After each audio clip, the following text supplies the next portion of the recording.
मुळशीतील घोटावडे परिसर असणाऱ्या पाण्याचं रौद्र रूप बघायला मिळतंय।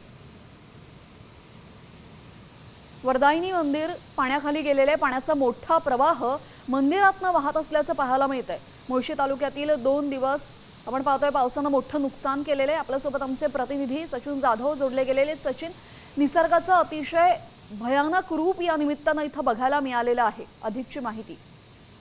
नक्कीच आपण पाहतोय की पुणे जिल्ह्यात गेले 4 ते 5 दिवसापासून अतिशय मुसळधार आणि मोठ्या प्रमाणात पाऊस पडतोय आणि साहजिकच त्यामुळे जी काही धरणाच्या किंवा वड्याच्या कडेला असणारी मंदिरं जी आहेत ते अशा प्रकारे पाण्यात गेलेले आहेत। हे मंदिर पाहतोय आपण घोटावडे परिसरातील वरदायिनी मंदिर आहे आणि त्या मंदिरामध्ये प्रचंड मोठ्या फ्लोनी पाणी जे आहे ते रौद्र रूप पाण्याचं आपण पाहतोय। मोठ्या प्रमाणात पाणी जे आहे त्या मंदिरात शिरलेलं आहे आणि एकूणच गेले 2 ते 4 दिवसापासून जे पाऊस सुरू आहे त्याचा परिणाम आपल्याला या ठिकाणी पाहायला मिळतोय।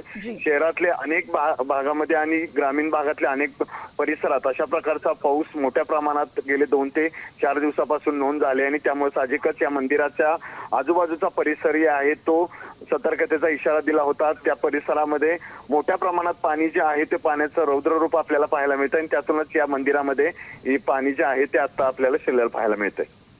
जी, धन्यवाद सचिन, आपण दिलेल्या सविस्तर माहितीसाठी। तर आपण पाहतोय मुळशीतील घोटावडेमध्ये पाण्याचं हे रौद्र रूप बघायला मिळतंय।